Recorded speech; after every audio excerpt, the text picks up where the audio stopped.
ನಮಸ್ಕಾರ ಎಲ್ರಿಗೂ. ಇವತ್ತು ಸಕಲ ಬಾಧೆಗಳಿಗೆ ಯಂತ್ರ ಮಂತ್ರ ಅಂದರೆ ಇದು ನರಸಿಂಹ ಮಂತ್ರ ಆಗಿರುತ್ತೆ, ಹಾಗೆ ಯಂತ್ರ ಕೂಡ ಆಗಿರುತ್ತೆ. ಎಷ್ಟೋ ಜನ ಆಸ್ಪತ್ರೆಗಳಲ್ಲೆಲ್ಲ ಹೋಗಿ ಏನೇನೋ ಸ್ಕ್ಯಾನಿಂಗ್ ಆಗಲಿ, ಎಕ್ಸ್ರೇ ಆಗಲಿ, ಆಮೇಲೆ ಲ್ಯಾಬ್ ಟೆಸ್ಟಿಂಗ್ಗೆ ಬ್ಲಡ್ ಟೆಸ್ಟು ಈ ಥರದ್ದೆಲ್ಲ ಮಾಡಿಸಿರ್ತಾರೆ. ಬಟ್ ಯಾವುದು ಪ್ರಾಬ್ಲಮ್ ಅಂತ ಗೊತ್ತಾಗಿರಲ್ಲ. ಬಟ್ ಇವ್ರ ಮೈ ಸವಿತಾನೇ ಇರುತ್ತೆ, ಅಥವಾ ಇವ್ರಿಗೆ ಊಟ ಸೇರೋದಿರ್ಬೋದು, ನಿದ್ರೆ ಬರೋದಿರೋಂಥದ್ದಾಗಿರ್ಬೋದು, ತುಂಬ ಮೈಕೈಯೆಲ್ಲ ನೋವು, ಮೈಕೈಯೆಲ್ಲ ಯಾರು ಹೊಡೆದ ರೀತಿ ತುಂಬ ನೋವು ಇರುತ್ತೆ. ಮೊಣಕಾಲು, ಮೊಣಕೈ, ಆಮೇಲೆ ಪಾದಗಳೆಲ್ಲ ತುಂಬ ಉರಿ ಇರುತ್ತೆ. ಈ ಕಾಲು ಕೈಯೆಲ್ಲ ನೋವು ಇರುತ್ತೆ, ಜಾಯಿಂಟ್ ಪೇಯ್ನ್ಗಳು ಅಂತ ಹೇಳ್ಬೋದು. ಈ ಥರ ನೋವೆಲ್ಲ ಬರುತ್ತೆ. ಬಟ್ ಯಾವುದೇ ಹಾಸ್ಪಿಟ್ಲಿಗೆ ಹೋಗಿ ಏನೇ ಟ್ರೀಟ್ಮೆಂಟ್ ತೊಗೊಂಡ್ರೂ ಅದು ವಾಸಿ ಆಗ್ತಾ ಇರಲ್ಲ. ಅಂಥ ಸಂದರ್ಭದಲ್ಲಿ ಕೆಲವರಿಗೆ ಗೊತ್ತಾಗುತ್ತೆ ಇದು ಯಾವುದೋ ಪ್ರಯೋಗದಿಂದ ಆಗಿದೆ ಅಥವಾ ದೃಷ್ಟಿಬಾಧೆಯಿಂದ ಆಗಿದೆ ಅಂತ ಕೆಲವ್ರಿಗೆ ಗೊತ್ತಾಗುತ್ತೆ.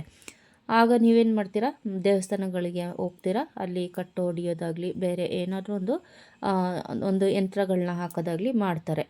ಆದರೆ ಕೆಲವ್ರಿಗೆ ಏನಾಗುತ್ತೆ ಅಂತ ಹೇಳಿದ್ರೆ, ಯಾವುದೇ ಯಂತ್ರ ಹಾಕಿದ್ರೂ ಅವ್ರಿಗೆ ಬಾಧೆಗಳು ನಿಲ್ಲಲ್ಲ. ಅವ್ರು ಏನು ಅನುಭವಿಸ್ತಾ ಇರ್ತಾರೆ ಅದು ಹೆಚ್ಚಾಗ್ತಾನೇ ಇರುತ್ತೆ. ಅಂಥ ಸಂದರ್ಭದಲ್ಲಿ ನೀವು ಇದು ನರಸಿಂಹನ ಯಂತ್ರ ಮಂತ್ರನ ನೀವು ಹಾಕೋಬೋದು. ನೀವೇನಾದರೂ ಈ ಯಂತ್ರನ ಹಾಕ್ಕೊಂಡಿದ್ದಾದಲ್ಲಿ ಇದನ್ನ ಒಂದಿಷ್ಟು ದಿನ ಅಂತ ಪೂಜೆ ಮಾಡಬೇಕಾಗುತ್ತೆ. ನೀವು ಹಾಕ್ಕೊಂಡು ಧರಿಸ್ಕೊಂಡು ಇದನ್ನ ಅದಕ್ಕೆ ಲೋಬನ ಅಂತೆಲ್ಲ ಕೊಡಬೇಕು. ಅದು ಒಂದಿಷ್ಟು ದಿನ ಅಂತ ಇರುತ್ತೆ. ಅಷ್ಟು ದಿನದೊಳಗೆ ನಿಮಗೆ ಸಕಲ ಬಾಧೆಗಳು ಕೂಡ ನಿವಾರಣೆ ಆಗುತ್ತೆ. ಬ್ರಹ್ಮ ರಾಕ್ಷಸ, ಶಾಕಿನಿ, ಡಾಕಿನಿ, ಯಕ್ಷಿಣಿ, ಪೂತನಿ ಇಂಥದ್ದೆಲ್ಲ ಬರುತ್ತೆ. ಇಂಥದ್ದೆಲ್ಲ ಪ್ರಯೋಗಗಳಾಗಿರುತ್ತೆ, ಕೆಲವರು ಮಾಡಿರ್ತಾರೆ. ಅಂಥ ಸಂದರ್ಭದಲ್ಲಿ ನಿಮಗೆ ಸಕಲ ಬಾಧೆಗಳು ಕಾಡ್ತಾ ಇರುತ್ತೆ. ಆಮೇಲೆ ಮನೆಯಲ್ಲಿ ಅಶಾಂತಿ ಇಂತೆಲ್ಲ ಇರುತ್ತೆ.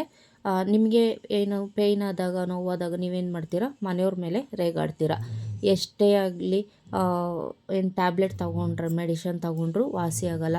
ಯಾವುದೇ ದೇವಸ್ಥಾನಕ್ಕೆ ಹೋದರೂ ನನಗೇನೂ ಆಗಿಲ್ಲ ಅನ್ನೋದು ಒಂದು ನಿಮಗೆ ಮನಸ್ಸಲ್ಲಿರುತ್ತೆ. ಅದ್ರ ಜೊತೆಗೆ ಮನೆಯವ್ರ ಮೇಲೆ ಕೂಗಾಡೋಂಥದ್ದು ಈ ಥರದ್ದೆಲ್ಲ ಮಾಡ್ತಾ ಇರ್ತೀರ. ಇದರಿಂದೆಲ್ಲ ನೀವು ಹೊರಗಡೆ ಬರಬೇಕು ಅಂತ ಹೇಳಿದ್ರೆ ನೀವು ಈ ಯಂತ್ರನ ಹಾಕ್ಕೋಬೇಕು. ನೀವೇ ಮಾಡ್ಕೋಬಹುದು, ಅಥವಾ ಪೂಜಾರಿಗಳಿರ್ತಾರಲ್ಲ ಯಂತ್ರ ಬರೆಯೋರು, ಅವ್ರ ಹತ್ರ ಇದನ್ನ ಬರೆಸ್ಕೋಬೋದು. ಇದಕ್ಕೆ ಮಂತ್ರ ಕೂಡ ಇರುತ್ತೆ. ಹಾಗಿದ್ರೆ ಈ ಯಂತ್ರನ ಯಾವ ವಾರ ಬರೀಬೇಕು ಅಂತ ಹೇಳಿದ್ರೆ, ಭಾನುವಾರ, ಮಂಗಳವಾರ, ಗುರುವಾರ, ಶನಿವಾರಗಳಲ್ಲಿ ಈ ನರಸಿಂಹ ಯಂತ್ರನ ಬರೀಬೇಕು. ನರಸಿಂಹ ಯಂತ್ರನ ಬರೆದಾದ್ಮೇಲೆ ಅದಕ್ಕೆ ಅಷ್ಟಗಂಧ ಅಂತೆಲ್ಲ ಇರುತ್ತೆ, ಅದು ಹಾಕಬೇಕಾಗುತ್ತೆ. ಆಮೇಲೆ ಅರಿಶಿಣ, ಕುಂಕುಮ, ವಿಭೂತಿ ಇದೆಲ್ಲ ಹಾಕಿ ನಂತರ ನೀವು ಇದನ್ನ ಕಟ್ಕೋಬೇಕಾಗುತ್ತೆ. ಇದನ್ನ ನೀವು ಪಂಚಲೋಹದ ತಾಯ್ತದಲ್ಲಿ ಕಟ್ಕೊಂಡು ಹಾಕೋಬೋದು. ಇದನ್ನ ನೀವು ಲೈಫ್ ಲಾಂಗ್ ಪರ್ಮನೆಂಟಾಗಿ ನೀವು ಹಾಕೋಬೋದು. ದಾರಗಳೇನಾದರೂ ಚೇಂಜ್ ಮಾಡ್ತಾ ಇರ್ಬೋದು, ಅಥವಾ ಒಂದು ಚೈನಿಗೆ ಏನಾದರೂ ನೀವು ಬೆಳ್ಳಿ ಚೈನಿಗೆ ಅಥವಾ ಚಿನ್ನ ಚೈನಿಗೆ ಹಾಕೋಬೋದು. ಇದನ್ನ ಚಿನ್ನದಲ್ಲೂ ಹಾಕೋಬೋದು. ತಾಯ್ತದಲ್ಲಿ ಅನುಕೂಲ ಇರೋರು ಮಾಡ್ಕೊಂಡು ಹಾಕ್ಕೊಳ್ಳಿ, ತೊಂದರೆ ಇಲ್ಲ. ಇಲ್ಲದಿರೋರು ಪಂಚಲೋಹದಲ್ಲೇ ಮಾಡ್ಕೋಬೋದು. ಇದನ್ನ ನೀವು ಒಂದು ತಗಡಿನ ಮೇಲೆ ಬರಿಬೇಕು. ಕೆಲವರು ಭುಜಪತ್ರೆಯ ಮೇಲೆ ಬರೀರಿ ಅಂತ ಹೇಳ್ತಾರೆ. ಆದರೆ ಈ ಯಂತ್ರನ ನೀವು ತಗಡಿನ ಹಾಳೆ ಅಂತ ಬರುತ್ತಲ್ಲ, ತಾಮ್ರದ್ದು, ಅದರಲ್ಲೇ ಬರಿಬೇಕು. ದೇವಸ್ಥಾನಗಳಲ್ಲಿ ಹೋಗಿ ಕೇಳಿ, ಯಂತ್ರ ಬರೆಯೋರಿಗೆ ಇದು ಬರ್ಕೊಡ್ತಾರೆ. ನೀವು ಬರೆಯೋಕ್ಕಿಂತ ಅವ್ರ ಬರ್ಸ್ಕೊಂಡು ಹಾಕ್ಕೊಳ್ಳಿ. ಯಾಕೆಂತೇಳಿದ್ರೆ ಅವ್ರಿಗೆ ಸಾಕಷ್ಟು ಮಂತ್ರಸಿದ್ಧಿಗಳಾಗಿರುತ್ತೆ. ಆದ್ದರಿಂದ ಅವ್ರಿಗೆ ಬೇಗ ಇದು ಒಲಿಯುತ್ತೆ. ಹಾಗೆ ಇದಕ್ಕೆ ಮಂತ್ರ ಕೂಡ ಇದೆ. ಮಂತ್ರನ ನೀವು ಹಾಕ್ಕೊಂಡ್ಮೇಲೆ ಡೈಲಿ ಹೇಳ್ಕೊತಾ ಇರಬೇಕು. ಡೈಲಿ ಹೇಳ್ಕೊಳ್ಳೋದ್ರಿಂದ ನಿಮಗೆ ಮುಂದೆ ಯಾರು ಏನು ಮಾಡಿದ್ರು ನಿಮಗೆ ತಾಗಲ್ಲ, ದೃಷ್ಟಿಬಾಧೆಗಳು ಆಗಲ್ಲ. ಆಮೇಲೆ ಇದನ್ನ ಮಕ್ಕಳಿಗೆ ಕೂಡ ಹಾಕ್ಬೋದು. ಮಕ್ಕಳಿಗೂ ದೃಷ್ಟಿ ಆಗೋದೆಲ್ಲ ಜಾಸ್ತಿ ಇರುತ್ತೆ. ಹಾಗೆ ದೊಡ್ಡವ್ರಿಗೂ, ಹೆಂಗಸರಾಗಲಿ ಗಂಡಸರಾಗಲಿ ಹಾಕ್ಕೋಬೋದು. ಇಂಥವರೇ ಹಾಕ್ಕೋಬೇಕು ಅಂತ ಇಲ್ಲ, ವಯಸ್ಸಾದವರು ಕೂಡ ಹಾಕ್ಕೋಬೋದು. ಯಾರಿಗೆಲ್ಲ ತೊಂದರೆಯಿಂದ ಅನುಭವಿಸ್ತಿರ್ತೀರ ಅವರೆಲ್ಲರೂ ಹಾಕ್ಕೋಬೋದು. ಅದು ಕ್ಲಿಯರಾಗಿ ಹೇಳ್ತಾ ಇದ್ದೀನಿ. ಇನ್ನು ಇದಕ್ಕೆ ಮಂತ್ರ ಕೂಡ ಇರುತ್ತೆ. ಮಂತ್ರನ ಯಾವ ರೀತಿ ಹೇಳಬೇಕು ಅಂತ ಇದ್ದರೆ, ಶ್ರೀ ಹಿರಣ್ಯ ಸಂಹಾರ ತ್ರಿಪುರಾಂತಕಾಯ ಕಪಿಲ ಬ್ರಹ್ಮಣೆ ಸಕಲ ರೋಗ ವಿನಾಶಾಯ ಸಕಲ ಭಯ ವಿನಾಶಾಯ ಸಕಲ ಪಾಪ ವಿನಾಶಾಯ ಭೂತ ಪ್ರೇತ ಪಿಶಾಚಿ ಶಾಕಿಣಿ ಡಾಕಿಣಿ ಬ್ರಹ್ಮ ರಾಕ್ಷಸ ಭೇದನಾಶಾಯ ಪರಮಂತ್ರ ಪರತಂತ್ರ ವಿನಾಶಾಯ ಧಗಧಗ ಪಚ ಭಕ್ಷಯ ಯಶೋಣಾಲ ಓಂ ಫಟ್ ಫಟ್ ಸ್ವಾಹ.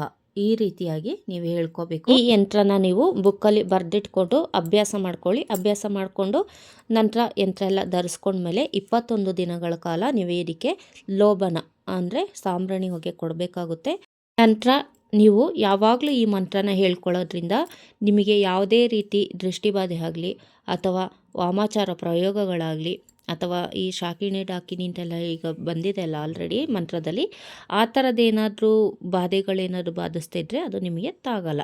ಹಾಗೆ ಇದನ್ನ ನೀವು ಅತಿ ಭಕ್ತಿಯಿಂದ ಅತಿ ನಂಬಿಕೆಯಿಂದ ಮಾಡಿದ್ದೇ ಆದಲ್ಲಿ ನಿಮಗೆ ಉತ್ತಮ ಫಲನೇ ಸಿಗುತ್ತೆ. ಈ ವಿಡಿಯೋ ನಿಮಗೆ ಇಷ್ಟ ಆದರೆ ಇದನ್ನ ಬೇರೆಯವ್ರಿಗೂ ಶೇರ್ ಮಾಡಿ. ಯಾಕೆಂತ ಹೇಳಿದ್ರೆ ಅವರು ಕೆಲವೊಂದು ಸಮಸ್ಯೆಗಳನ್ನ ಎದುರಿಸ್ತಾ ಇರ್ತಾರೆ. ಆದ್ದರಿಂದ ನೀವು ಈ ವಿಡಿಯೋನ ಅವರಿಗೆ ಶೇರ್ ಮಾಡಿದ್ದೇ ಆದಲ್ಲಿ ಅವರು ಕೂಡ ಪರಿಹಾರಗಳನ್ನ ಕಂಡ್ಕೋತಾರೆ. ಈ ವಿಡಿಯೋ ನಿಮಗೆ ಇಷ್ಟ ಆದರೆ ಲೈಕ್ ಮಾಡಿ, ಶೇರ್ ಮಾಡಿ, ಹಾಗೆ ಸಬ್ಸ್ಕ್ರೈಬ್ ಮಾಡೋದು ಮರಿಬೇಡಿ. ಹಾಗೆ ಬೆಲ್ಲೈಕನ್ ಕೂಡ ಕ್ಲಿಕ್ ಮಾಡಿ. ಇದರಿಂದ ಬೇರೆ ಬೇರೆ ವಿಷಯಗಳನ್ನ ತಿಳಿಸೋಕ್ಕೆ ನಮಗೂ ಆಸಕ್ತಿ ಅನ್ನೋದು ಬರುತ್ತೆ. ಮುಂದಿನ ವಿಡಿಯೋದಲ್ಲಿ ಸಿಗೋವರೆಗೂ ಧನ್ಯವಾದಗಳು.